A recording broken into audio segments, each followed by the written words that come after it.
Boo. Sonny is very quiet. We are Hello, live, ladies everyone. and gentlemen. Yes. We are live on the pre-show of the Codex podcast. I'm your host, Sonny Cougar. I'm joined by my co-hosts, Tim Morse and Uncle Gary. Hello. Hello. I was very quiet because I was adding something to my list, my on the hunt list. On the I'll hunt. talk about that another time. You're a big game hunter, aren't you, buddy? Oh Son yeah, of a hunter. you guys have gotten me to hunt a lot of comic books. You know, the Codex Station has inspired me to definitely build my comic book collection. To read things you never would have thought to read. Which is what I'm here for. I'm here to give you some stuff you never would have thought to read. And Sonny, you, my friend, every time I see you, you're talk, or every time I see something, you're mentioning vegetable lover a lot. I think you're obsessed with your vegetables. You got me on the hunt for it, man.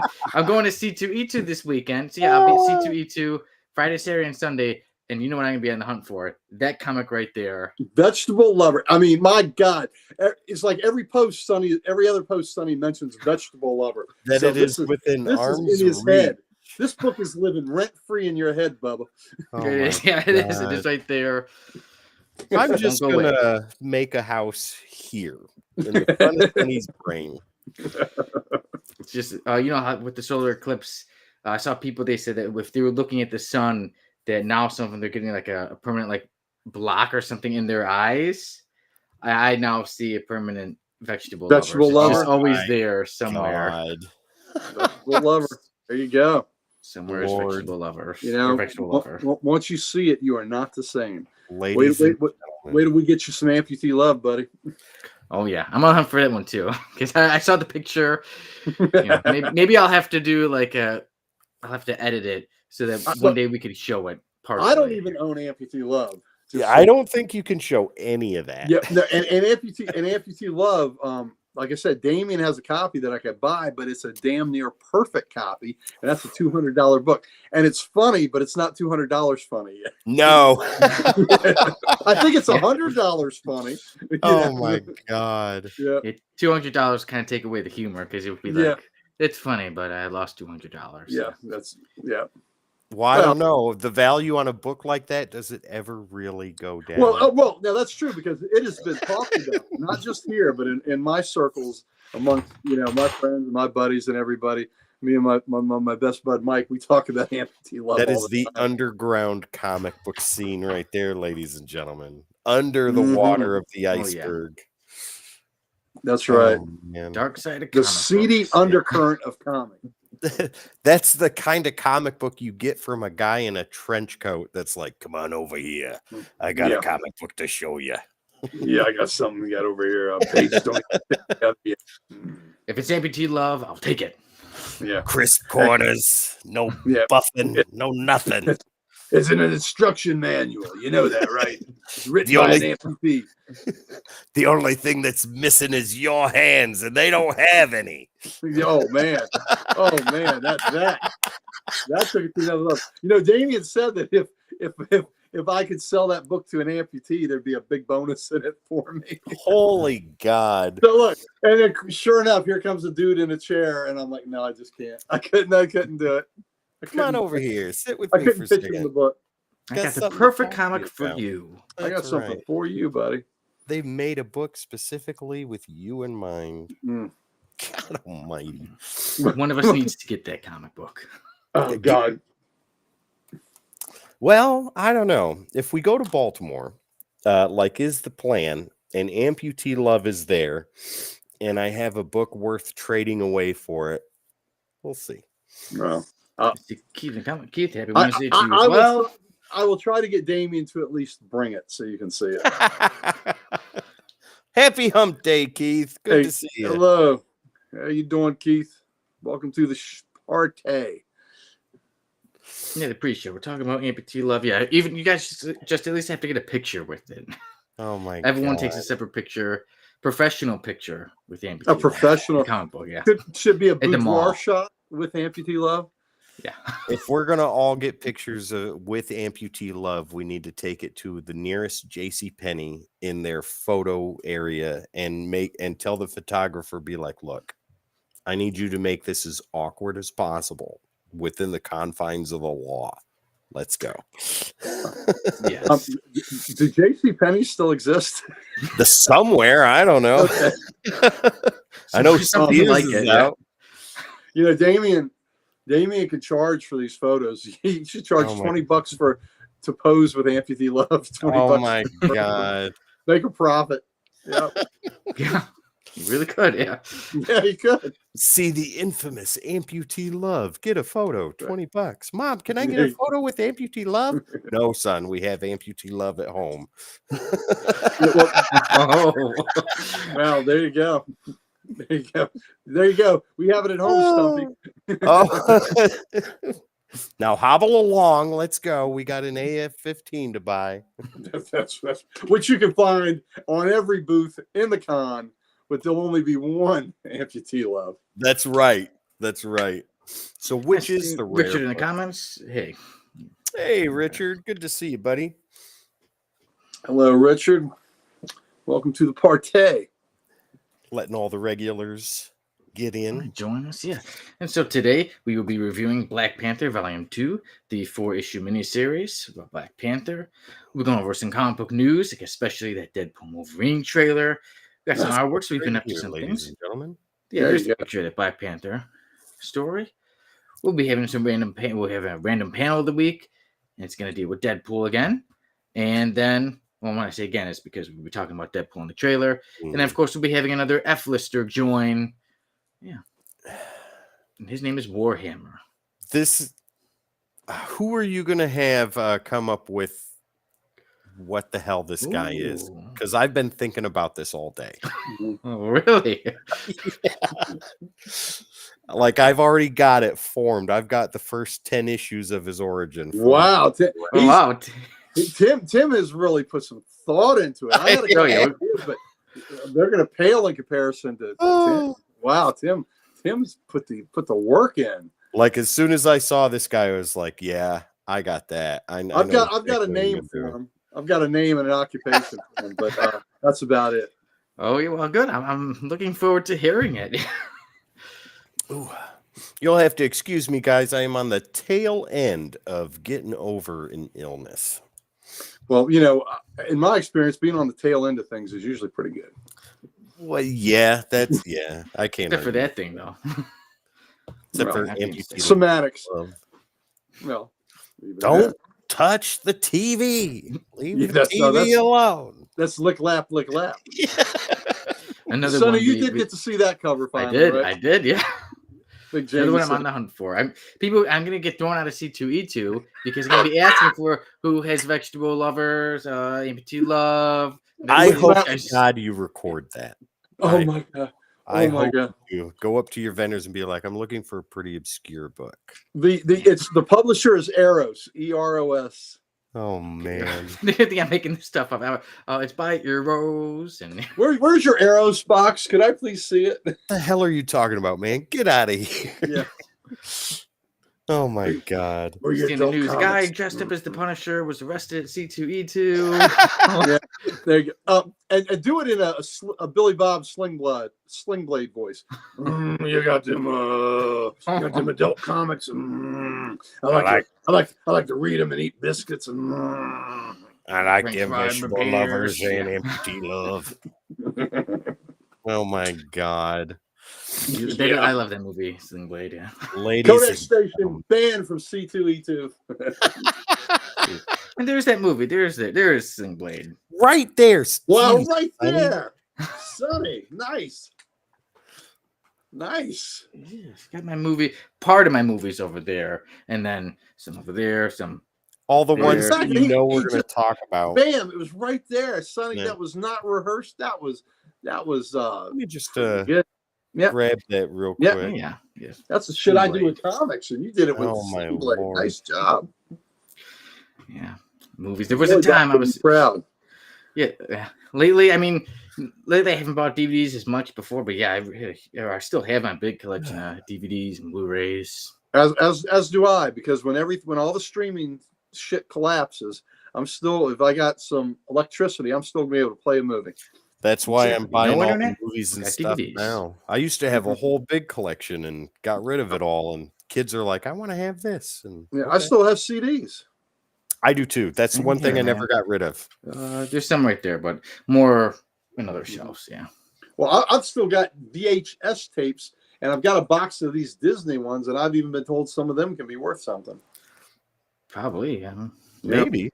Yeah. Who? I'm trying to remember Send who them it was. into There was a CTC celebrity and who get sold graded. them. I think it was Pete Davidson. I think he said that he had them all, and then later sold like a bunch of those VHS tapes and made a whole load of money. Yeah. Oh, wow. I used to have a lot of the Disney ones, but eventually with moving, couldn't keep them all. The Disney adaptation of Amputee Love was special. I do know that's my favorite. The music was beautiful. They pair it a double feature, that and Song of the South are about the most politically incorrect Disney movies we have. Who does the voices in Amputee Love? Is it animated or live action? It's people that have lost their vocal cords, so it's a lot of.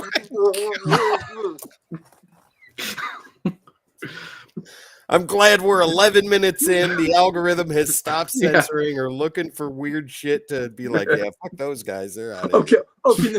Can they kick you out for weird shit? Then I'm amazed we made it this far.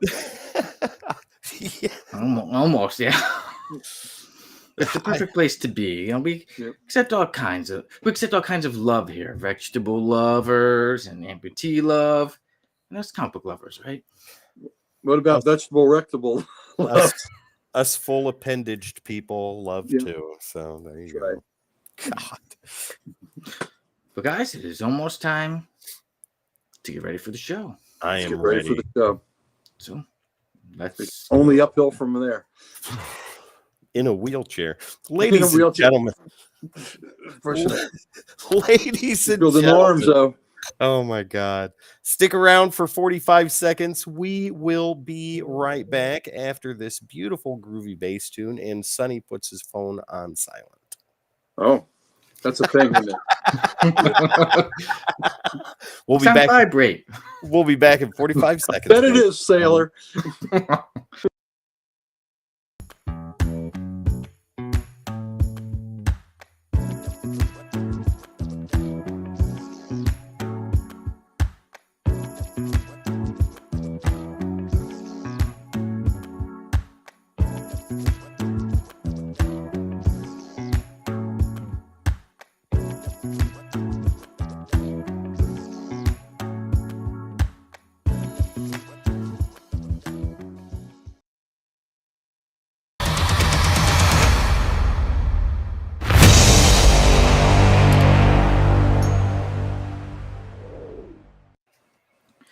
Hello, everyone. Welcome to another episode of the Codex Podcast. It is now the new usual three. I'm your host, Sonny Kruger, joined by my usual co-host, Tim Morris. And now the man who will be joining us multiple times a month, Uncle Gary himself. Gary, I'm a master. Gary, I hope you come multiple times a month. That would be amazing. That's exactly where I was going. I am the king of multiples, baby. I'm horrible. Giving and receiving. Right, yeah, you're here. You come on here multiple times a week on the Codex station. Never leaves a mess. Always cleans up. And it's gonna. And I'm not gonna ask if it was good for you because I'm gonna know. But it always is good. I always feel very pleased after you are on here. Well, thank you, Sonny. Pleasing you pleases me. So there you go. I am pleased sitting in a chair under a lamp just watching. Well, you know what? Voyeurism is fine with me. I am not shy. Oh my God. Ladies and gentlemen, these are not euphemisms for anything or metaphors for other things. This is genuine, true, pure words. And we use towels too. So yes, we're just glad to have everybody here. And we'd like to put on a great show and like to please everybody watching. So we're going to put on a great show today, and we are going to review Black Panther Vol.2, the 4-issue miniseries. We'll have a random panel of the week, which deals with Deadpool. We have a lot of comic book. We have some comic book news. One big thing is with Deadpool and the Wolverine trailer. We'll be having Warhammer join the F list. And yeah, it's it's gonna be a fun episode. Like I said, it's a new day for the Codex podcast. Now that Uncle Gary is officially the third chair here. Thank you. Thank you Mhm. for having me. Appreciate the honor. It's an honor to be with you, esteemed gentlemen, and I do mean that from the bottom of my heart. So thank you. It's an honor to be asked to be here with y'all. So The honor is all ours. well, Glad thank to you. have you on here. And just for those watching, just so you know that you'll see me on twice a month. You'll see me, and then once you'll see Sal, and once you'll see Dan. So they will all be mixed in. There'll be more flavor, but you'll see me twice as much because I'm twice as pretty as they are. Nice. Oh, Yes, yeah. you are. Thought you did there. Oh. All right, go ahead, Sonny. Guys, Sorry. I will get us started off. Well, before we do get onto the count news, last week we did say goodbye to Jamie as it was his last episode on the Codex podcast, but he will be still on other shows with the Codex station. So Yep. that is why now we have Uncle Gary here multiple times a month, and then we'll have Dan step in, we'll have Sal step in. So things will get mixed up a little bit here and there. It's good, a bit of flavor for the show, a bit of changing up every now and then. Yeah, And Jamie will be watching though.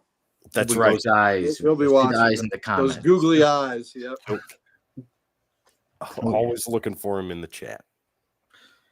But I'll get us started off with the comic book news and the rundown of tell what we've been watching with our eyes. Ooh. That's what you did there. Nice. A couple days ago, it was revealed that Deadpool and Wolverine were going to get another trailer. They had a little teaser, and then the day after, they had the big trailer number 2 for Deadpool and Wolverine. Very excited to talk about that with everybody. But also, other news is that Ma Kent has been cast in the new Superman movie, and she will be played by Neva Howell.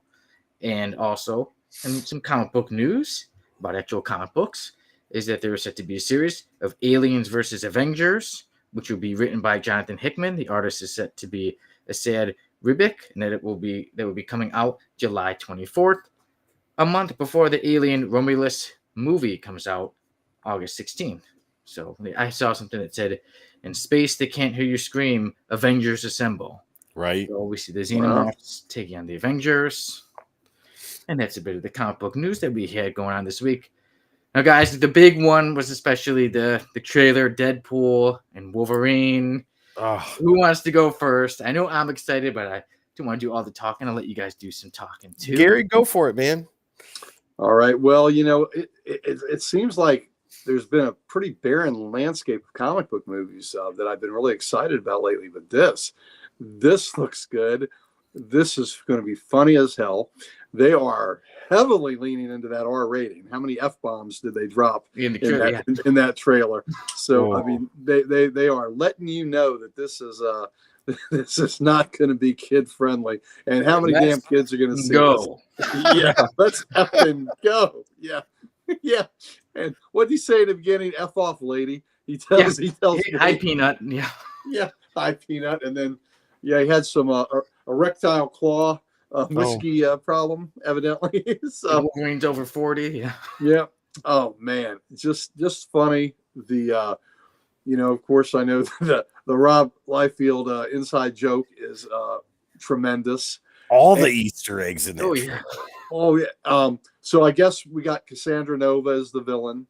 Yeah. It looked like, and then and I still think there's a whole lot of cameos and stuff that they are not revealing, and I hope that's the case.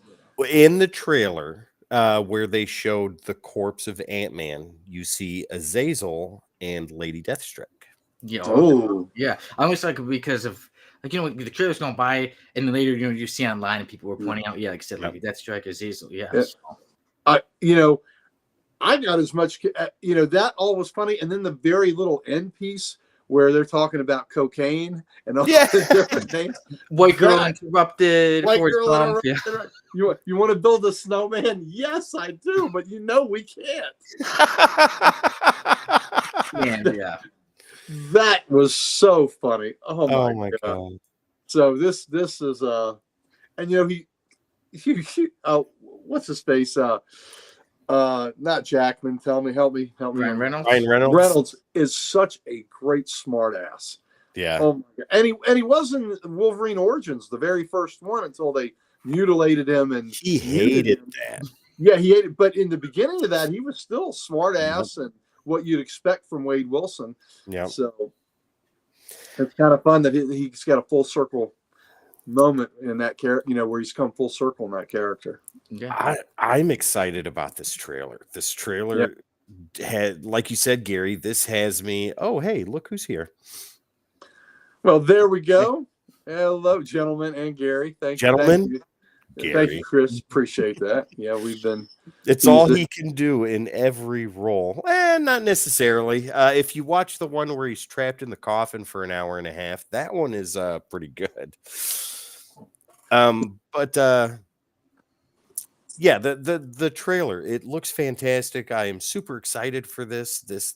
I can't wait to go see it. I'm going to go see it before I take my kids.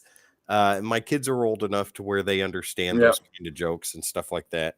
But I love the little Easter eggs in the trailer, like the thing they jumped through. That was a Doctor Strange portal. ring. Yeah.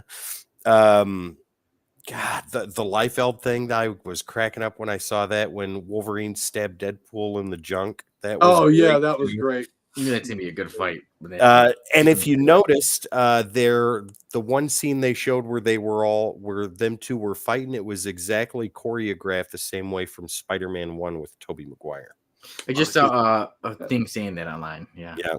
Like, that's pretty funny. Shot for shot, it looked great.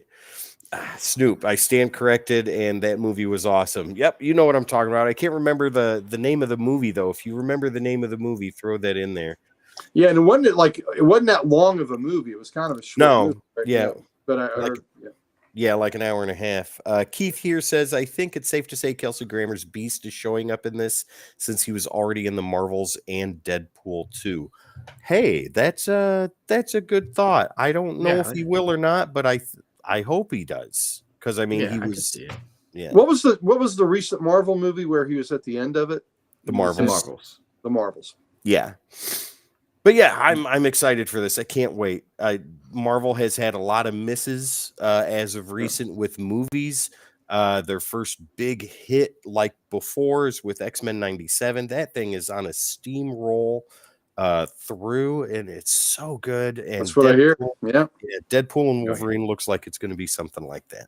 Yeah, I don't want to get too excited, but it was one of the best trailers I've ever seen. And if Deadpool and Wolverine is not, so the movie's called Buried. Yeah. If it's not one of my top 5 favorite superhero movies, then it didn't live up to my hype, because I'm super excited for it. I have really, really high hopes, because I love Wolverine. I love Deadpool. He even tore the sleeves off. Yeah, finally the yellow outfit. I've been waiting a long time to see that. Yeah. The yellow spandex, live action, even do just the whole thing. It seems like, how Deadpool. It's violent. It's funny. It's got great cameos, great characters. Yeah. They always know how to put in the perfect songs for the soundtracks too. Even Like a Prayer by Madonna. Oh my God. The views are going to go up. After hearing it, I was like, I got to hear that song again. And all the comments. I went and listened to it after I watched the trailer. Same here. And all the comments were about Deadpool. Deadpool brought me here, and it was just all the comments were lines from Deadpool and Wolverine. So oh my God. That song will definitely see a spike up, but yeah. So, and then also too, I would say one thing about Cassandra Nova, who is being played by Emma Corrin, they were in the show Murder at the End of the World, and so very good actress. But I will say Cassandra Nova in the comics was very ugly. So I was like, they should have done some makeup because Cassandra Nova was, like I said, certainly an ugly character. Yeah, it does look like the Hulk 181 costume. Yeah. That's right. Oh yeah. And I like that, the classic yellow and blue. That's wonderful. I wonder where we'll see the mask. I think at some point he put it on. We will. We'll see it. Yeah.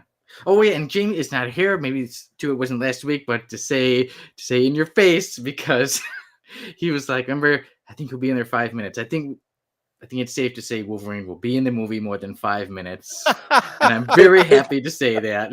If they're naming the movie Deadpool and Wolverine, I think it's a great bet that he's in it more than 5 minutes. Yes, so just like other and movies, Tango and Cash, Turner and Hooch, Bonnie and Clyde. There you go. Yep, there you go. Batman and the Wasp. Yeah, the Wasp, who Evangeline Lilly, who was an extra on Smallville for 3 seasons before she got big. Yeah, but so I'm super excited for Deadpool and Wolverine. It's one I definitely want to see soon at the theater once it comes out. Like, I don't want to let that too much time go because I know people are going to be throwing those spoilers out and all the cameos. They're going to be talking about each cameo. Did you see so and so here? Oh, what about that? Yeah. That's the only thing that's going to suck about it is people are going to be jerks and trying to releasing. Yeah, they always do that. I got to see a movie last week on the big screen that I'd never seen on the big screen before, and it was pretty good. It was The Good, the Bad, and the Ugly. Ooh. Great Clint Eastwood movie, first of his spaghetti westerns, and to see that on the big screen and that great score, that fantastic score on that movie. Oh, man, it was so good. Do you remember who did the score? Good. Was it Ennio Morricone or no? Yes. Yeah. It was. Sonny, that that is amazing. Yes, you're right. Winner, chicken dinner. And one of the great previews I saw there's a Kevin Costner Western called Horizon coming up. So be excellent to each other, Snoop. Be most excellent. Excellent, yeah. All we are is dust in the wind, dude. Dust, wind, dude. So, dudes, I'm sorry. All good dudes, all excellent. So, what do you think about some of the other news? Ma Kent casting and the Alien vs. Avengers. Anything with them? I think the Ma Kent stuff, we can talk about that for a quick second because I mean, there's not much more to it than that. James Gunn casts Martha Kent for the upcoming Superman movie. This is from CBR and the article is written by Jeremy Dick. And it says here, Superman writer and director James Gunn has cast his Ma Kent after it was announced that Pruitt Taylor Vince will be playing Jonathan Kent. It's been revealed that Neva Howell has been cast in the role of Martha. If you don't know who Neva Howell is, she has been in movies like Fever Dreams, Logan Lucky, and Diary of a Wimpy Kid, The Long Haul. She has also had roles in TV shows such as The Originals, The Resident, and Ned's Declassified School Survival Guide. This is going to bring her career or her popularity sky high. Very much so. I think she's been in more stuff than that, but she looks perfect. She looks amazing. But there are a lot of people that never heard of her. That is also true. but they may have never heard of Neva before, but they will. They'll know her now. She's got some hefty shoes to fill, though. Not so much with the Ma Kent from the Snyderverse, but from the original Superman movie, where the woman that played Ma Kent there was fantastic, and I hope that warmth is brought to this role too. Guys, I have a story about Ma Kent. Uh-oh. Do you remember Man of Steel? Remember how Diane Lane played Ma Kent? Yeah. Mm-hmm. So I was younger. I was in my early 20s, and I wasn't always this well-behaved man that I am now. So I was with some friends, and I was at the theater, and they show Ma Kent, and then there was a certain very handsome man in the audience who said, "Take it off." Oh, my God. Yeah. I was like, who said that? Yeah. Was that you, Sonny? I looked around. I was like, not saying anything. I have no idea. You said take it off? Is that what he said? Yes. Somebody said it. Some very, very handsome man in the crowd said it. Said take it off? Yeah. Did she comply? Did she hear you through the magic of the screen and do that? in Unfaithful. In the movie Unfaithful.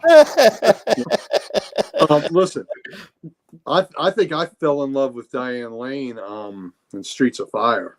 Oh, she was amazing. Ellen Aim. Oh man, she's a fantastic actress. She is. She is very great. But I'm with you on Unfaithful. I have seen that movie, and it's special. But it's definitely a special one. Yeah, she is not unfaithful in her performance. No, she was very faithful in that. At least there was. And look, we even got some comments. We got a whole Diane Lane discussion going on here. Snoop, ever with the great comments. Yeah, she's so hot. She's so wonderful. So I'm assuming both of you have seen Streets She was of Fire, in right? Judge Dredd. Yes, she was. Lord. It's Streets of Fire where Yes. where she gets on the train and Cody is going to take her, out of town, blah, blah, blah, and, get her out of danger. And he knocks her out. He just cold cocks her, knocks her out. Wow. I took my kids to see that when they were probably, I think, early 20s, and they hadn't seen it before. And the reaction I got from them, I was pretty surprised. They laughed. They howled with laughter when he slugged her and knocked her out. And he handed her to the manager, said, take care of her. I'll be, and he went back to deal with Willem Dafoe, with pleather wearing Willem Dafoe. I think I'm going to have to give that movie another watch. It's been a long time. That is a great movie. Oh, it's, if you can go to an Alamo or something when they play it in retrospective, it is such a fun, pure 80s, wonderful. And Walter Hill, who directed that, wanted that to be a trilogy. And he was very disappointed that it didn't have the great, box office appeal. Yeah. Oh, yeah. So good. Well, here, Sonny, let's go ahead and go over Aliens versus Avengers. Yeah, like I said, speaking of fun things, to me, I think that story of Aliens versus Avengers will be more of a fun story, right? It's aliens fighting Avengers. And they were saying, that Jonathan Hickman was even saying, you might be like, wait, the aliens are used to fighting people, and how are they really going to fare up against, Captain America and Thor? But they, he did say, hey, we figured out a way to make it seem like it's better and it all goes along with the story. So for me, I think it'll be a fun story, not a must read, not like, oh, it's going to touch my heart. Maybe, who knows? Maybe I'll be in for a surprise, but I think more of a fun story. I hope it is mass casualties from first page to last page of the entire series. I would love to see that. Certain characters I think would or could survive would be Black Panther. These are more ground level. Spider-Man, I think, could do it if he were on that team. Captain America, maybe. Iron Man, I think, will get toasted once the acid eats through his armor. Oh, you could have blasphemy. You could have the acid eating through Cap's shield and have everybody lose their. Oh, that'd be a pretty cool cover. Like, imagine that cover, just seeing the shield and it's melting. Yeah. Wow. Would it melt adamantium? I don't know. Hey, that's something. We'll see. Maybe we'll see. I'm excited about it. This is the type of fun popcorn summer event that I want to see. Right, the massive game-changing events hold no weight to me anymore because nothing ever changes, or at least very little. They don't have long-lasting effects. But stuff like this, that is what-if stuff. This is a popcorn fest all day long. That's why JLA versus Godzilla versus Kong. I was going to say, yep. So amazing because it was exactly what it was made to be. And Aquaman's got Godzilla chained up by a giant chain at the bottom of the ocean. Right. And it was so great. Wolverine versus Predator was great because it's fun, wild suckfest. Well, with the xenomorphs, don't they take on the properties of whatever their host is? So if they have a powerful Avenger that they infect, or Marvel character that infects, whatever comes out is going to have some aspect of that character's power. Yeah. Snoop, here we go. Remember when Cap's shield was a vibranium adamantium alloy? Yes. Wow. Yeah. Yeah, I'm excited for this. I'm gonna read. I'm gonna enjoy every minute of this. I can't wait for it. Nice. They'll come out July 24th. Perfect. Turn the air conditioner on, get a soda, and lick your fingers as you turn the pages, ladies and gentlemen. Have a good time. That's how you do it. Eat, enjoy your comics. That's right. Cheetos on the yes. Anything, the messier the better. Get carrots and ranch and just be haphazard as you read. I like chocolate. Ice cream, good, perfect time for like ice cream sandwiches. Wonderful. Yeah. Make sure it melts. You're talking Dan's language now. There you go. I get those. Ice cream, me too. I always have ice cream. I need like at least 10 ice creams in the house. Or we start hitting like there's 8 bars left, 7. I need to go to the store. You get into a hoarding situation then? I don't think so. I think I'm good. But my memory is like, we have way too much. I'm like, we're running low. We're running low. Do we though? Can you ever have too much ice cream? So No. if you've got 8 Well, left and she eats one, do you give her side eye? I'm usually pretty open-minded. Like, okay. But what if you're down to 4 and she eats one? Oh, then I'm like, all right, we need to go to the store very, very soon. Nope, we're having no company over, right? Okay, then I can make it a few days, a couple There of you go, days. But You no don't have company. to share those with anybody. No company. We can't risk anybody having the last 4 or 3, you know. They didn't earn your ice cream sandwiches. They can go get their own. Exactly. That's right. There's a nice He's like cream John truck somewhere. Jones and his Chacos. That's right. Yeah. But guys, it's been fun talking about some comic book news. But we've all been up to some stuff. Me, finally, I was able to release a series about a series, episode 3. So now it's available on YouTube. Yeah. Also, with that, I had another interview on Acting Savvy, and that is a YouTube station that where the host on there. I'm used to saying co-hosts. I was the guest, so the host on there is Angelica Traeger, who is the lead female in a series about a series. She's the one who plays Dorothy. So she interviewed me. We talked a bit, usually about the episode, but there was a bit of talk about the Codex podcast and the Codex station, because about reviewing, and we did mention how, you know, she asked like advice, and I did say, because she's like, oh, you know, sometimes people, they get nervous, they get like one bad review or something, and people want to quit and be done. And I said, you know, on the Codex podcast and all stuff with the Codex station, we do reviews all the time. And I did say, sometimes, you know, it's all opinions. Someone may love something, the other person doesn't like it. And also, we sometimes come across stories with people we're fans of, and we don't care for that story. It doesn't mean we hate that person. Just sometimes that story didn't work out for us. So That's right. I get to do some talking about that, and that's available on YouTube as well. And then I got some comic book stuff coming up. I was able to get my C2E2 pass 3 days. Nice.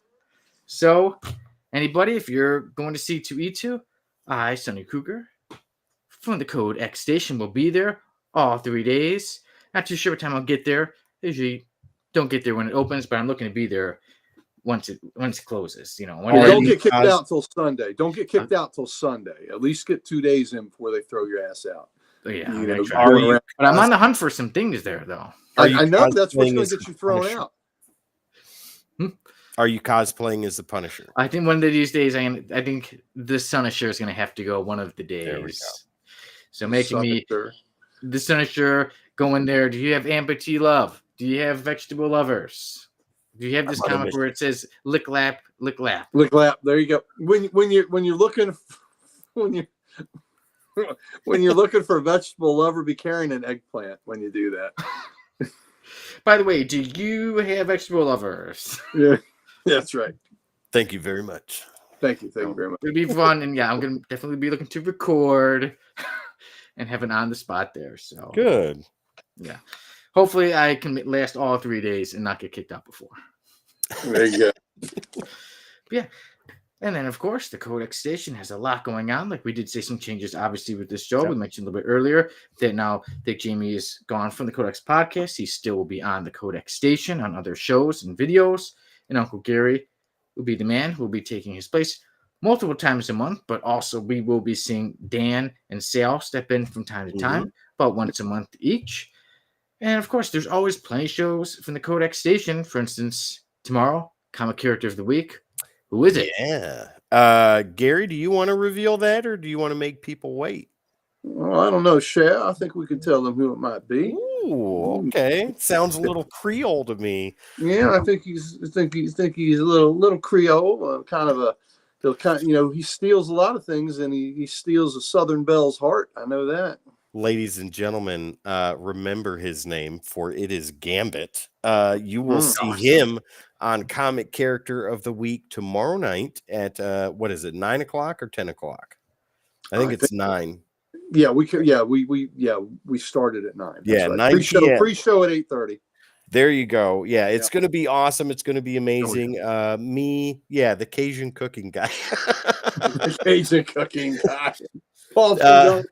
Paul My- Prudhomme, yeah. Myself, Gary, Bam! Sal, and Dan will be on Comic Character of the Week this week. Plus, don't forget, we got Comics Unleashed on Saturday, and that's going to be a great show. As always, Uncle Gary's showcase is going to be there. Back issues, the hottest pulls of the week, and so much more. John Fogerty, no.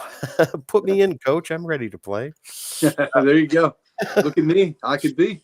I was born on the bayou. There you go. Oh, man, Creedence, people sleep on how great Creedence I is. love Creedence. They're one of my top 3 favorite bands. Wow. And John and Tom did not reconcile before Tom died either. That is unfortunate. Oh, man. That's rough. Yeah. But yeah, Codex, lots of stuff going on, guys. We have the memberships available, as you have seen in the chat so far, and I'll bring those up right here for you. Memberships and super chats are always available now on every live show that we do. Excuse me, badges, emojis, see new content first, and so much more. We already have new content up there for members only. And those will stay that way for probably about 2 or so months. So if you're super patient, you can wait 2 months, or you can do the $3.99 per month right there. It's cost of comic book, ladies and gentlemen. You're already reading one that you don't like anyway, so drop that and get this because you'll really enjoy this. Help Codex be the Hulk 180 that we always wanted to be, ladies. Absolutely. I'm eager for somebody to watch the Should the Beast Be an X-Man or an Avenger? I don't know if you've seen it yet, Tim. Oh my God, we had a great time doing that one. I have not seen it yet, but I myself am a member of the Codex Station, so I will be watching it with the kids, so we can all sit together and learn why the Beast is an Avenger. That's right. Damn. So you hear that? He's an Avenger. And it was just a blast to us. I don't know who's going to edit it, but I already did. It's up there. You already did? So you watched it? You got I did a quick edit on it and put it up, but I will be watching it this weekend. When some fun watching there. Yeah, you know when it's Beast, Avenger, or X-Man. Yeah. You know, yeah. But and Sal's fears were real. I just want everybody to know that. I believe it. I completely believe it. The next members only video Wes and I did, that's going to be top 10 favorite covers. So 10 from me, 10 from Wes. That will be available for members only this Friday. Ooh. Plus there's new stuff coming out. Sal's got an unboxing that's coming out for everybody. I believe on Friday there's an interview coming out this weekend too with Brett Booth. So lots of cool stuff, guys. Lots of cool stuff. So yeah, check it out. X-Men 97 reviews. I know this past week it was again Sal and Dan. Yeah, that'll be coming out soon. Yeah, the next episode. Or not the one that just came out, but the one before, the Life Death Part 2. Yeah. We do that on purpose. We stay a week behind for the episodes so that way no spoilers are given. It's not right away. Right. Yeah, if you had time to watch it. Yeah. Because I know not everyone is like me, at 3 a.m. watching it. Is that what you're doing every week at 3 a.m.? Every 3. I'm normally up. Only last night it was 3 a.m., but I was in the middle of writing and I had to wait a little bit. I finished what I was writing, and then at 3:30 I watched it. So every other week it's been 3 a.m. I'm watching. I'm gonna start calling you at 3:15 in the morning just to fuck with you. I mean, sorry, my mistake. So there's the one. Tim, you can't. Tim, I didn't have this potty mouth before I watched the Wolverine Deadpool trailer. Sorry. Tim, Uncle Gary used the one up this episode. Well, that was half of one. I don't know that I got it all out, or did I? Did I get the whole? I think so. I think he did. I know I used the one in the pre-show. But I just will do what I do if anybody calls me during shows. I just say always ignore. Yeah, exactly. No, you won't ignore me, sweet pea. Is that Van? I still have. I don't know if you remember the '80s hair metal band Vandenberg still plays when my phone rings. I have never heard that band. When my phone rings, he was a guitarist for Whitesnake and then had his own band. Oh wow! Okay. My phone's got the Monday Night Football theme on it. I have Derezed by Daft Punk. Oh, I see we got a comment. Eternal. Good to see you, buddy. Never late, always on time. 3 a.m. I'm sound asleep. Me too. Yeah, absolutely. Hey, Adam. But not me. I'm a bit different. And every now and then I go to send the schedule for this, and I'm like, wait, it's in the middle of the night. Maybe I should wait till the morning. I try not to wake you guys up, but I had to send those. Sonny's a night owl. Yes. His name's Sonny, but he's a night owl. That ain't right. Yeah, Sonny who doesn't like the sun. That's right. But yeah. So sorry about in the middle of the night. I had to send those pictures of the F list. But we'll get on to the F list very soon. Yeah, we do have a sponsor though. Yes. First, we'll get to the sponsor. All right. Guys, you have heard him say it all month this month and most of last month. Our sponsor this week, as always, is Comic Logic. Gary, why don't you go ahead and give these guys the deets on what's going on? All right. Thank you very much. Comic Logic is proud to be a sponsor of this great station, the Codex station.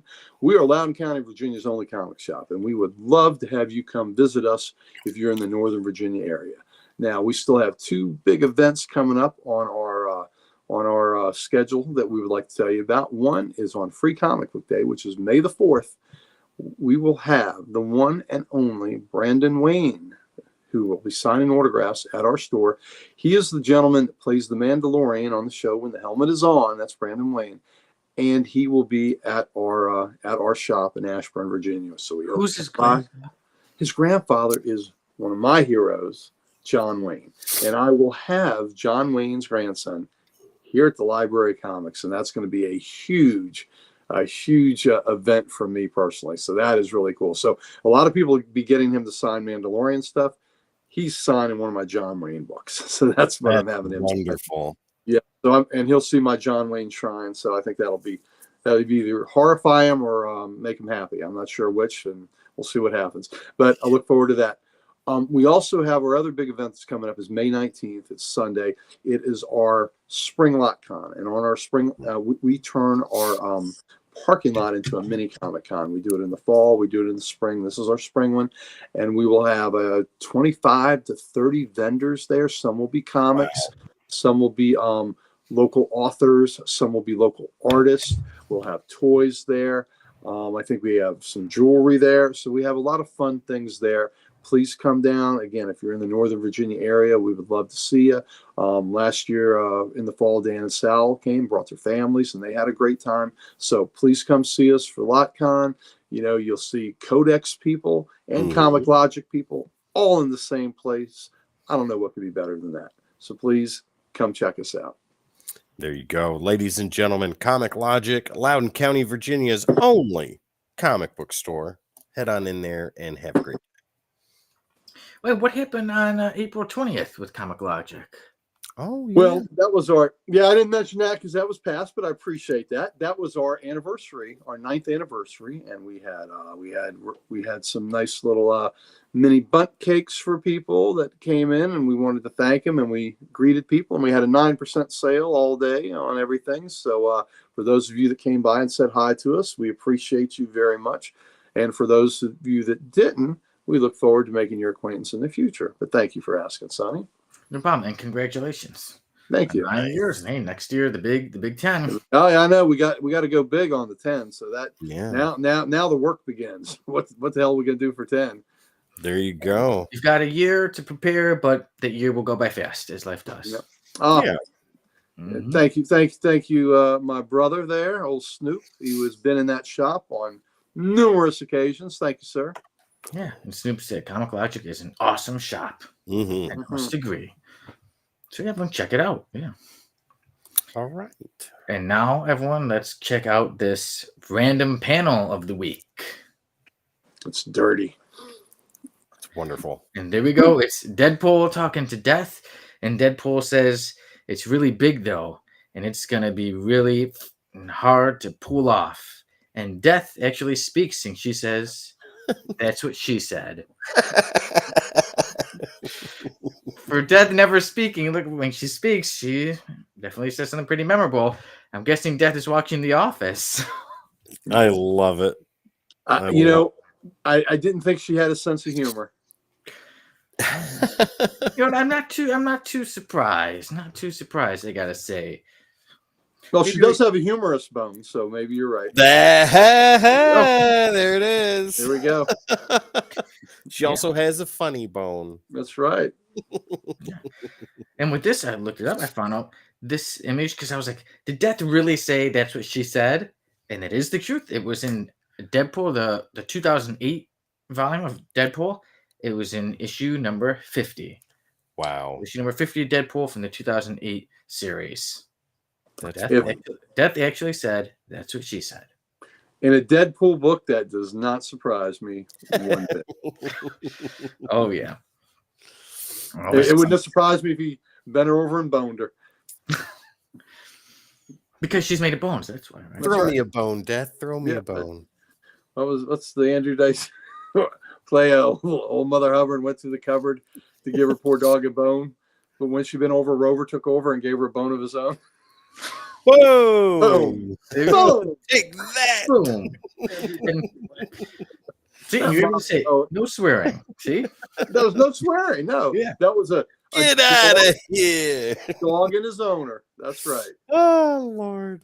Yeah. And before Deadpool said that, he was giving her Deadpool was giving Death the usual, I can change, because she said, how she can never, how Death can never get Deadpool, right? Because he doesn't die, and he said, I can really change. I'm working on it. I can change. And then he said that, Is that the only thing she said in the whole issue? I believe in that issue that was the only thing she said, because I think she wasn't too much in the rest of it, but yeah. Wow. That was the one thing she said. A woman of few words. That's right. Yeah. Very few words, because there was a time, every now and then, there's been quite a few issues where Death doesn't say anything. For a while, I was like, does Death ever speak? And then oh, yeah, okay, she does, but yeah, so. Yeah. There you go. I think for all of Infinity Gauntlet, she was silent. I believe so, too. Yeah, I don't think she said a single word. Yeah, and when she was first with Thanos back in the when he was first turned to stone, I guess it was either an Avengers annual, about 7 or whatever, or the Marvel 2-in-1 annual. I don't think she spoke in that either. Yeah, he just courted her, and she existed. She was there, never spoke. The silent treatment, and he loved it. Yep, kind of like the Ghost of Christmas Future, right? Never speaks. There you go. Yeah, but you know who does speak? And he doesn't have any nice things to say. It's our F lister. Mm-hmm. So let's get on to the F list. Ladies and gentlemen, get ready for this. Oh, here we go.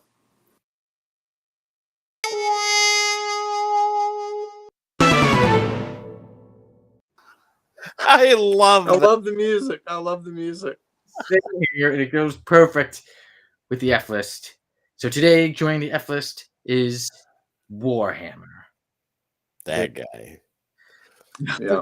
Oh, but he's got a hammer. He's got, it looks like leather on. Barely, I don't even know if you'd call that a shirt. Look at it. He's got his that's suspenders. A little ponytail. Yeah, he's got his suspenders on here. Got a little ponytail, and here he is. Yeah, with some others.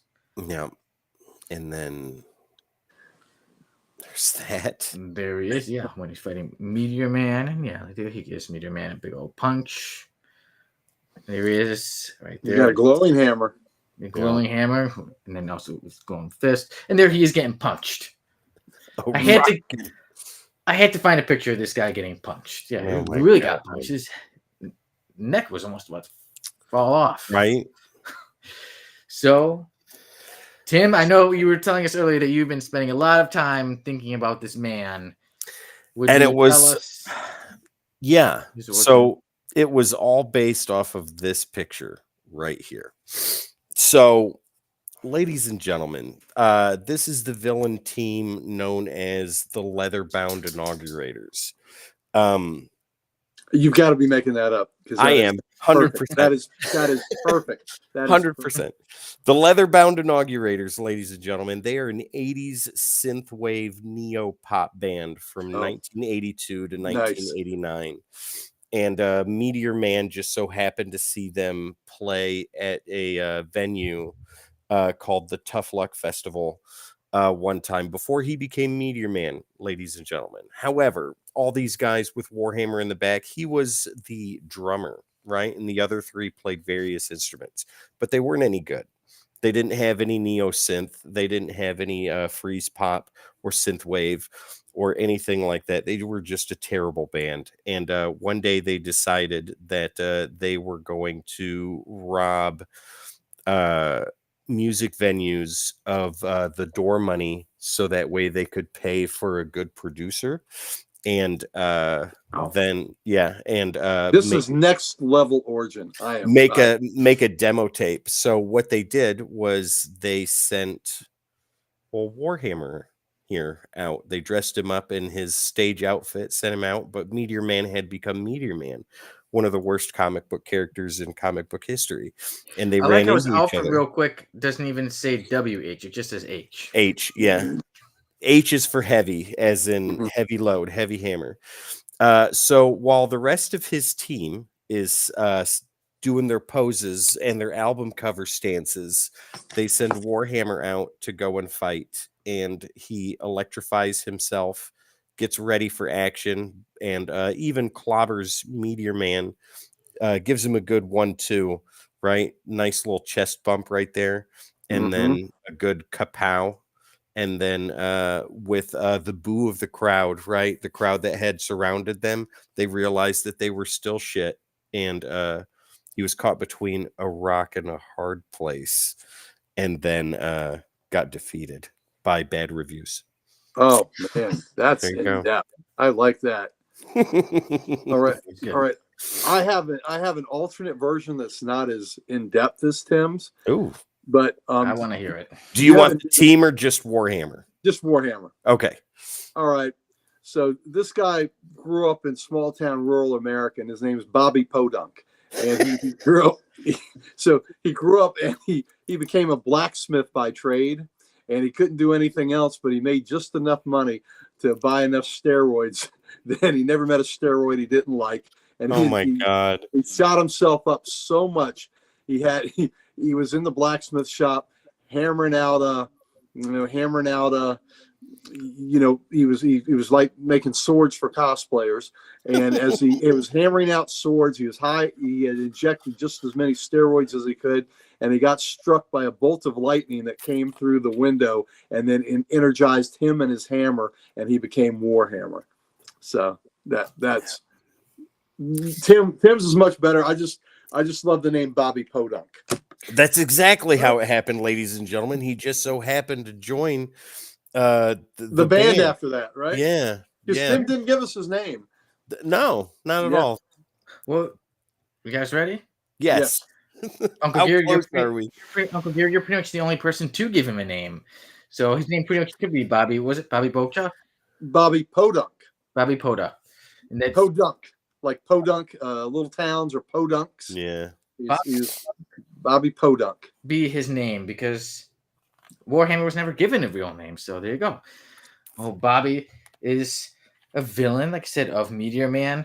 But what also people don't know. So he was hired along with the others in the picture to take out Meteor Man.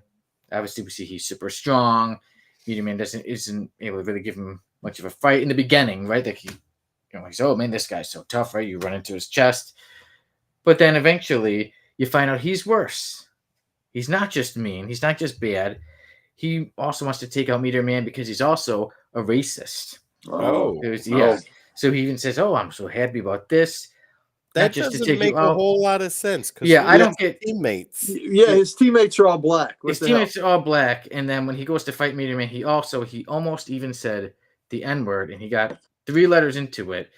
That was almost at the bottom of one of the pictures, and I made sure to crop it out. I didn't want it to be seen, but yeah, so he almost called Meteor Man the N-word before getting hit. But then, like I said, he's very hard to hurt. But eventually, Meteor Man's enemy comes along, Simon Kane, and even Simon Kane doesn't like Warhammer. So Meteor Man and Simon Kane, who hate each other, decide to team up to take on Warhammer because they hate him so much. Oh wow. But Warhammer's like, oh, I'm still so tough. I could take both you guys on and headbutts them. And for some reason, during the fight, he happened to mention that, I get hurt worse when I stole my dad's car and he hit me even harder than you can hit me, Meteor Man. For some reason, he decided to tell that during a fight that when he was younger, he stole a car from his dad and got hit. But there isn't too much more to his history. Like I said, he's got this super strength. So you guys could be right about his history. But eventually, as he was fighting Meteor Man and Simon Kane, he was suddenly defeated. And Tim, would you show us the picture of him and his band? Yes, absolutely. So the lady at the bottom Exocet, yeah, it's spelled, Exocet. Exocet decided to use her powers, and she took him out. So it's not known if he died or he was just defeated, but she was the one who took him out.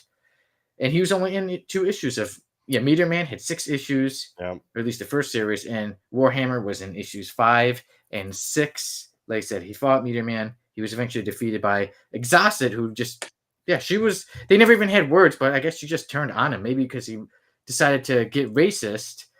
Not too smart. If you're, I don't know how he could say he's racist, but then he's on a team full of black people, and then he decides to be an idiot and use the N word, and then Exhausted turned on him and defeated him. So Meteor Man was a movie too, for those who forgot. Yep. Yeah, when I was looking this up, yes, the Meteor Man was made into a movie as well. Not a very good one. I did not watch it, but when I saw the pictures, I was like, oh, well, Yeah. I'm just not going to mention that. No, not a But very yeah. good one, ladies. So the and comic book, Warhammer is a bad villain. He's a racist. He lost by Exhausted for being a racist. And there we go. The That's Meteor the story of Man. Warhammer. The Meteor Man movie had a budget of $20 million, and take a wild guess what the domestic box office was. 18. $800,000. $8 million. Mhm. Ooh. That's a $12 million. So there you go. Sounds like a write-off. Yes, very much so. There we go. And I see All right. one comment too. Oh, let me go take a peek here. All I see is butt cakes. Yep, there you go. Butt cakes. Yeah. Yeah, so that is Warhammer. And for me, I say no, Warhammer does not get this 90s Thor wannabe who is, a dirty Very racist. obviously a Thor ripoff. Oh, the hammer was a direct ripoff of Mulder. Yeah. Yeah, he literally has. And the thing is, he didn't even really use the hammer. I don't know why they gave him even a hammer if he just uses his fists. We should So, just yeah. give him a ball ping hammer. Right? So yeah, so this bad racist Thor wannabe stays in the F list for me. I say he doesn't. I agree. No, he goes down lower. I think appropriate with his worldviews. He's on the K list, Oh, there you go. the triple K list. Way down. Yeah, so way down for Warhammer. Yes. What was his name, Uncle Gary? Bobby Podunk, Podunk, Bobby Podunk. And there we go. All these years later, he That's finally a white gets trash next name. one. That's a white trash name. If I Yep, ever heard. that's exactly correct. Yep. Well, Bobby Podunk, Warhammer, stays down in the F list, or as Uncle Gary said, down in the K list. KKK list. That's right. Gone. He is done. But we are not done on the Codex podcast because it is time for us to review Black Panther Volume 2, the 4-issue miniseries. And as usual, Tim will start us off with the credits. All right, ladies and gentlemen, this is Black Panther Volume 2, issues 1 through 4. That's the cover of issue number 1 right there. This came out in 1988. Written by Peter Gillis with pencils by Dennis Cohen, inks by Sam De La Rosa, colors by Bob Sharon, and letters by Rick Parker. Okay, I'll give us a little run through of part of the story. So we start off, we see Black Panther, T'Challa, who was in the jungle in Wakanda, and suddenly 2 Black Panthers turn on him. And so he must fight them. He does, he defeats them, but now he's wondering, why did the Panther spirit turn on him? Because Panthers are not supposed to go against him. So even his people in Wakanda are starting to question, wait, they turned on T'Challa, does he not have the Panther spirit anymore? But at this time, we see in Azonia that Azonia is the neighboring country to Wakanda. To the south. To the south. Yeah. Think South Africa. So it is a very, very behind country, and there's a lot of racism, a lot of segregation going on in this country. And in this country, there was a man who was being tortured by the police. But suddenly, I shouldn't say police. He's being held. Looked like he was there. He's being held By the military, by the government military officials.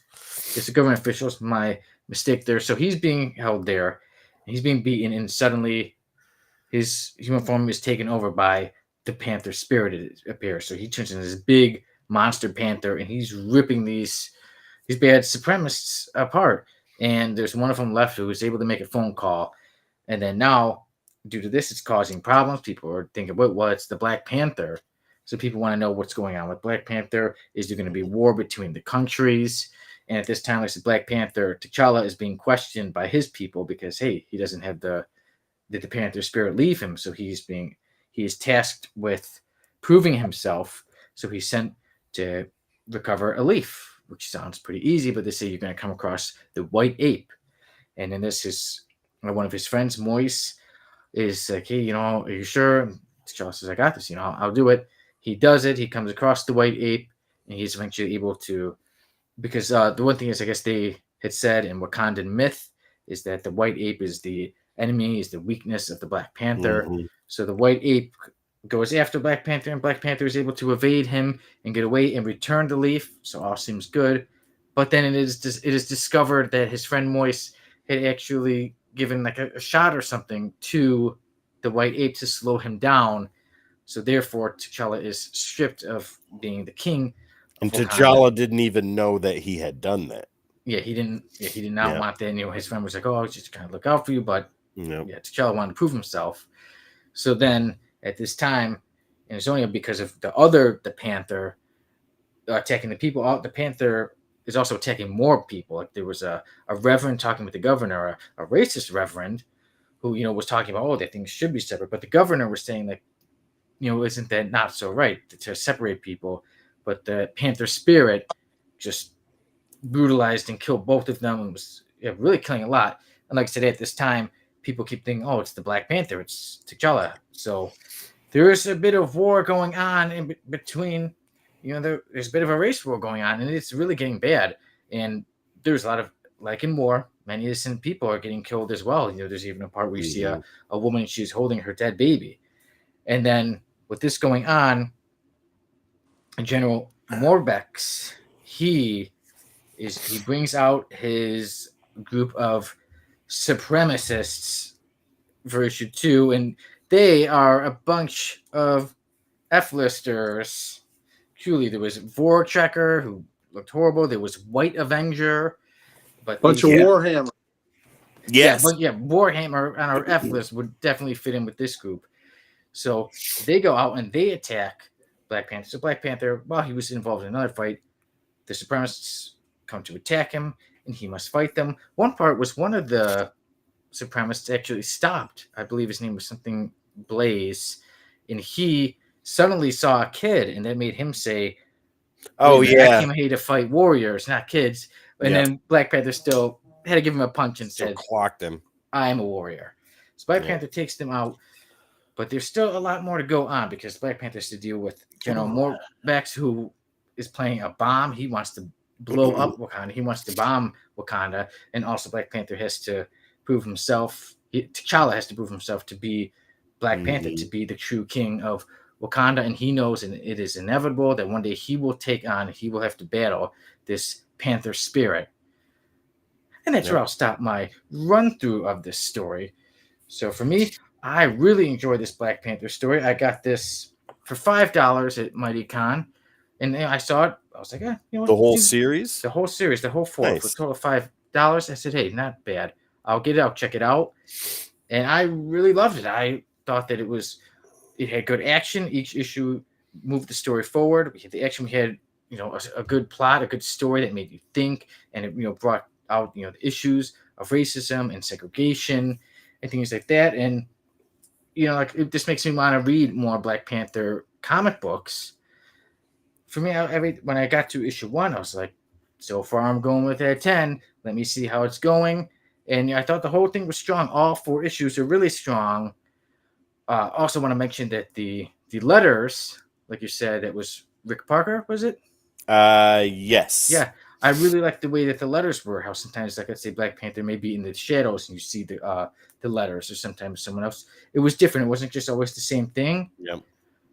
I just have one teeny bit as a writer, one teensy critique is that in issue 3, which, like I said, I really enjoyed all 3 issues, but in issue 3, I love that cover. Oh yeah.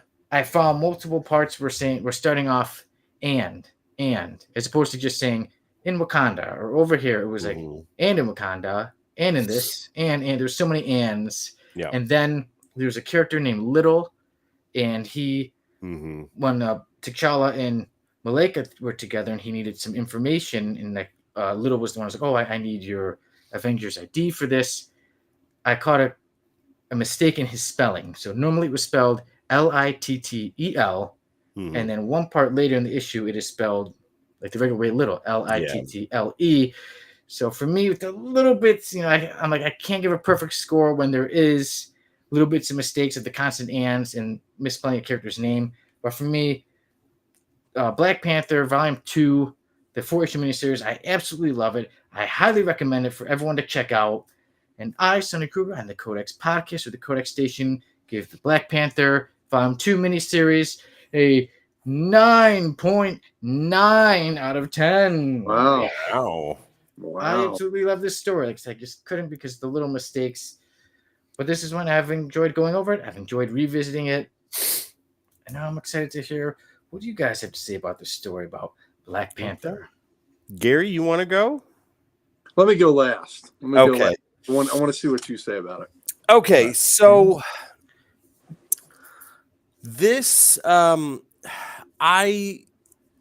when I have read Black Panther in comic books, it's always been as a supporting cast or on the particular issues when he is the main cast, right? But most of the time he's on a team book or he's in a big event book or it's a what if book or something like that. So I don't really dive too deep into his solo series and stuff like that, not because of a dislike for the character, but just because of a lack of ability to do so sometimes. Or I'm more focused on other characters like Spider-Man or Iron Man or Captain America or other things like that. There's so many in the Marvel universe to choose from that even the greatest characters sometimes can get swept under the rug or lost in the confusion.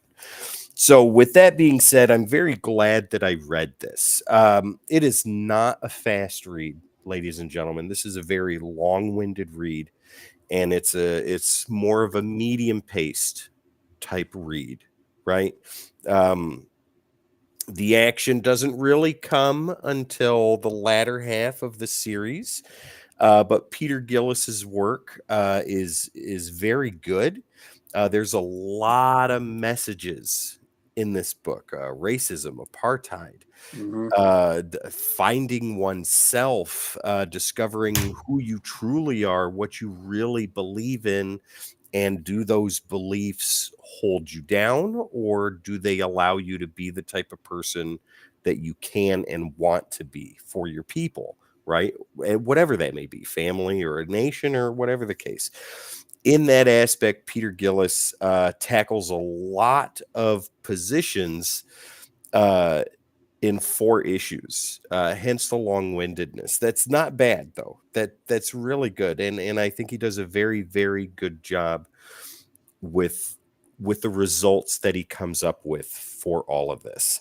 I absolutely enjoyed Dennis Cohen's artwork, and with Sam De La Rosa's inks on top of that, this type of jaggedness type work and stuff like that. I think with something like this taking place in the jungles of Africa and Wakanda particular, and all this craziness that's going on, dealing with T'Challa fighting the literal embodiment of the Panther spirit that they all worship and believe.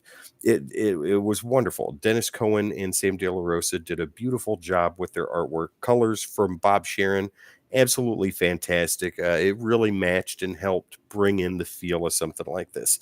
Rick Parker's letters was great too.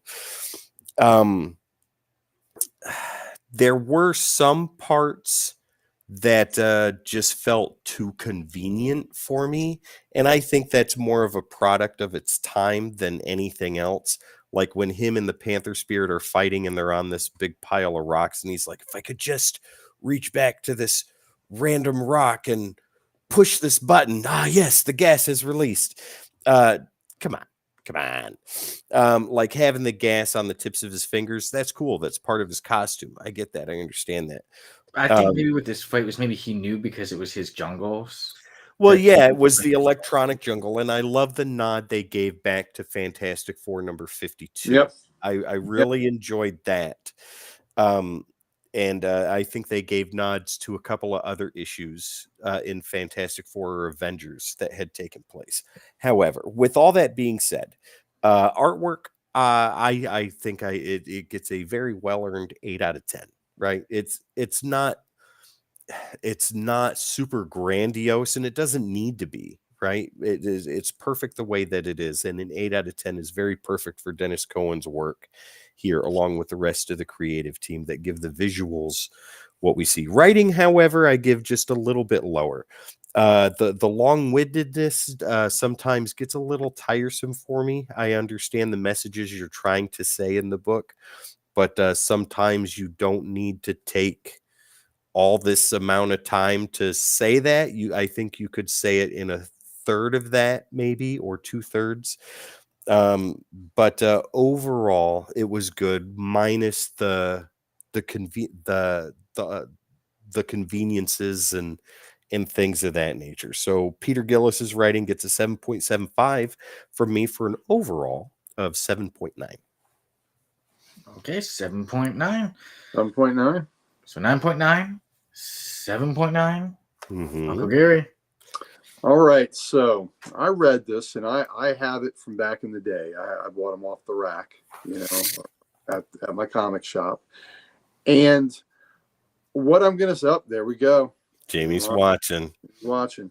So And I will, Demonic is here too. Hello, Demonic. right, hey, Demonic. I will say, how you doing, brother? I will say that I think the best thing about this book are the ideas that they were trying to get across to people, that they were trying to espouse. I just thought in the execution of it, they lost me a little bit. Yeah. I thought the Dennis Cohen art, I've not always been a huge fan of his, but I'm like Tim. I think an 8 out of 10 is very fair on this. So I think he did a fine job. He did just fine job on there. I think the Panther spirit, I didn't quite like the look of the character. I thought it should have been. It seemed more anamorphically human than cat-like. I would have liked to seen it be a more cat-like, maybe that creature. Not as bulky human. You know what I mean? Yeah. More Like more a panther, yeah. more More like a and panther. silly, Yeah. more like a panther. So I would have liked that. So the writing for me, there were these white supremacist super team was just so stupid and goofy that took away from me for a little bit. The White Avenger, was just Right. ridiculous. And here's the thing, I understand. So maybe he was trying to make a point and make these people almost comedic and comically stupid. Make him look ridiculous on Ridiculous, right? But that wasn't the tone of the rest of the book, so I don't know that he went to do. You know what I'm saying? Yep. So it's one thing if you're doing Springtime for Hitler, right, and you're wanting to make him look comedically ridiculous. But this book had a more wow, thank you, I appreciate that. That's very nice to say. But it seemed to me more that this was the book was more serious in tone than that. So that's why those characters didn't come off to me as a comedic, I'm going to poke fun at how ridiculous your views are kind of thing. And maybe it was, maybe I'm wrong. But to me, because they were defeated pretty quick. Oh, they were defeated pretty quickly, but they were so stupid, the interactions between them, and so ridiculous. So for me, that dropped a couple, some percentage points right there because that team was so bad. But I really like what You weren't a fan of Vortrekker and his big mustache and his no pants? No, wasn't a fan of him, or the White Avenger or the Captain Flame or whatever the hell. There was a Captain somebody in there. But the message, was they're obviously talking about apartheid, obviously talking about South Africa. That was a very valid message. And when this came out, 88, right? Yep. So we're in that. We're in the midst of that. So it's in the deep end. So I think the message was very, very important. I just didn't think the execution of the book lived up to the message that the book was promoting. I did like that T'Challa had a crisis of faith, and that he had lost touch with the totem. The other thing that kind of got me was he disarmed a nuclear warhead a little too easy for me. Yeah. How he got up on it, and then he fell an awfully long way. And for a guy that doesn't have the powers you would think that would survive a fall like that, that kind of, I guess that kind of took me out of the story just a little bit. And I know here I'm talking about believability when we regularly read characters who can fly and are gods and do all that. But there's a point. But to me, there's a limit. That was a bit far. So again, what I like best is the message behind this and the dignity in trying to give that message, and T'Challa's choice that he had, because part of it was kind of heavy, where do you encourage people to rise up and throw off your oppressors at the cost of so many of them getting slaughtered, right? By heavier firepower and all. That is a very deep, complex conversation. So I just think where the idea was a 10 out of 10. The idea was a 10 out of 10. I think the execution of it brought it down for me. And so I'm going to say I'm going to give it a 7.7 for me, for the whole thing. A 7.7. Okay. Again, idea and across the board, especially for what was going on in the world at the time that they wrote that. Absolutely. But it's just the execution of it, especially with some of the goofier aspects of the writing, bogged me down a little bit more, and I'm going to say 7.7. Right, but still good. That's still a very respectable grade. Well, people have to remember that a 5 it's a product of its time, like you said, too. Yeah, 5 is middle of the road, ladies and gentlemen. Right. Lower than 5, you're getting into no good territory. 5 is, but the higher you go after that, the better it is. And a 7, Sonny, a 7 is a solid score. Yeah. So was it Uncle Gary? 7.7. Yeah, 7.7, and then Tim, you get 7.9. Yeah, and then I give it a 9.9. So I'm interested in everyone what you think of Black Panther, the miniseries. Are you more thinking it's very good with Tim and Uncle Gary? Are you more with me? And you think it's almost a perfect story, almost? Or are you completely against all of it? So let us know. We'd love to hear everyone's opinions. So this story, I think, could have been done very well as a TV movie or even a feature film in the 80s when it was written. I think so. On location, that kind of thing, I think it would have worked very well because there wasn't a whole lot of sci-fi aspect to it or anything like that. A lot of it was jungle, and all that stuff. I mean, they did Predator. They could have done something like that. And it would have worked. A story like this would have worked. And I think the shining aspect of this entire series is the covers. Yeah, it's really nice. The covers are awesome. And actually, I would have loved to have seen this. In my opinion, I would have loved to have seen this story made into a movie now. But I mean, obviously, we know that the passing of Chadwick Boseman and things have changed. But this was when I did read it. I'm like, I would have loved to have seen this story. We got little pieces of it in the first one. Yeah, so we did get pieces. But I would have, when I did read this, I did think, I'm like, oh, I would have loved to have seen this made into a live action movie. But it can always just be a what if, and they said we always got the comic books. We could always check them out. There you go. And Tim mentioned something that I really loved. I love the gas in his gloves that knocked out. Yeah, I thought that was fantastic. Yeah, when they do stuff like that, like he didn't have any gadgets aside from that. Like he had that knockout gas in the tips of his fingers. And if you notice throughout the rest of the series, whenever they showed his hands or his fingers, those little circles were right there. So you knew that he still had them. And I love that little attention to detail. Yeah. That was a great touch that I thought that was one of the cleverest aspects of this. Yeah, that was cool. So everyone, that wraps up our review of Black Panther Volume 2, the 4-issue miniseries. We'll be having more reviews on the Codex Station and right here on the Codex Podcast. And now, Uncle Gary, it is time for you to pick out your first story arc for us to review soon on the Codex Podcast. All right. So we discussed it earlier, so I'm going to go with one that I know you've recently acquired, and it's going to be Punisher Warzone. and that's no S on it, right? Just Warzone. There we go. That one right there. Punisher Warzone. By Greg Wow. Rucka.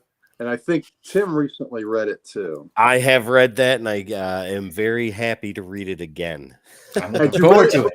Did I recommend that to you, or you'd already read it? That was you had picked up the trade a couple of weeks ago, or maybe a little over a month ago, and showed it off on After Dark, and I wrote that down and went and got it the next day. So you've already read it. It's I would love to read it again. All right. So Sonny, I'm looking forward to you reading it, and especially you being a Punisher guy. Oh, yes. I'm looking forward to it. I'm looking forward to us reviewing Punisher Warzone soon, most likely on 2 weeks in the Codex podcast. And it's also an Avengers story. Yeah. So, 5 issues, right? Beast? I think so. I wonder if Beast is going to be the Beast wasn't in that one. He was taking a sabbatical. He's getting his fur cleaned. There you go. Yeah. But yes, everyone, I see with that, we can wrap up this episode of the Codex podcast. We've had a lot of fun. Uncle Gary, we're glad to have you now as a normal member on the Codex podcast. Then we got to do reviews. We got to have normal's relative. We know a lot of fun is our way ahead. We'll see a lot more fun with you. Well, I'm a ton of fun, baby. And next in fun, hey, speaking of fun, I'm going to be having a lot of fun. It's C2E2. I got a 3-day pass. So anybody, if you're in the Chicago area, if you're at C2E2, feel free to look out for me because I will be there all 3 days, Friday, Saturday, Sunday. Feel free. I'll be walking around, so I won't have a booth or anything. But if you see me, feel free to talk to me. There you go. We could have an informal poll on when people think what day and what time they think Sonny's going to get kicked out. So, yeah, because I will be on the hunt for books like Vegetable Lover and Amputee Love. Oh my God! So when Sonny is going around to every stall asking for Vegetable Love, this is and when he's very excited about it, this is what get him kicked out. C2E2. Yes, and you could even defend me. You could say yes, it's a real comic. He's not joking around. Just watch this episode of many episodes of the Codex Station, and you'll see for yourself. If Sonny comes back with this episode, if he comes back with that book, it's going to make my day. Oh my God! If he finds it, oh my God! If he finds it on Friday, he's not even going to go back on Saturday or Sunday. He's done. He's done. I will be on the hunt for it, and then eventually I will be looking to make a on-the-spot video. Hopefully, I've got a lot of material. Like I said, hopefully I don't get kicked out. But like I said, if I'm about to get kicked out and you're there, feel free to jump in and defend me to say he's not joking. That's a real comic book. It's a real book. I don't know who this guy is. He's looking for Amputee Love too. Get him out of here. Sonny, it's a real book, and Sonny's a real boy. That's right. A real boy. My nose is not growing right now. Oh my God. But I do got to get going. So I will say, everyone, thank you for joining us. Enjoy your week. Enjoy other shows coming up this week on the Codex Station. And I will see you all on another episode of the Codex Podcast. Friday at the door. He's out at the early bird special. Yeah, he doesn't even get on the showroom floor. Damn. I'm sneak in. Like the Black Panther, I will make my way in. So everyone, take care. Enjoy your week. Enjoy your life. I know I'm going to be. So now, since we were reviewing Black Panther, I could say Codex forever. Oh, wow. See what you did there. Very nice. Ladies and gentlemen, thank you so much for joining us tonight on this very awesome and vegetable-y episode of the Codex Podcast. We hope you have had as much fun as we have. Uncle Gary, we got something for them. What would it be? Oh, man. I've told you this before. Here at the Codex Station, all the hosts you see before us, we have all the socials. And we would like nothing better than to give them to you. There you go, ladies and gentlemen, your favorite social media platform and where we're live streaming right now. Make sure to hit the like, share, subscribe, and follow. That is the best way, the greatest way to help a podcast, a station, an event like this. Spread the word, get the algorithm talking about us, and more people get to see us just like you do all the time, every time right there at the Codex Station, your favorite social media platforms. Also, ladies and gentlemen, in the morning after Sonny has cleaned his vegetables and Uncle Gary is sipping the coffee on the patio, and I am still sitting in said chair underneath a lamp with a single tear. You need a t-shirt. Head over to thecodexstation.com to get some merch, meet the team, and so much more. Once again, thecodexstation.com for all your Codex needs. All right, ladies and gentlemen, my name is Tim the Terrible. This man over here is the curator of the Library of Comics, Uncle Gary, and down below, the most beautiful vegetable lover of them all, Sonny Kruger. This is the Codex Podcast right here on the Codex Station, and we will see you next time after these parting words from Uncle Gary. What words do I need to hear before we go? I don't know, but I've got a gaping hole in my memory about what it could be. That's wonderful. That's amazing. Ladies and gentlemen, we love you so much. Eat your vegetables. We'll see you next time. One more time.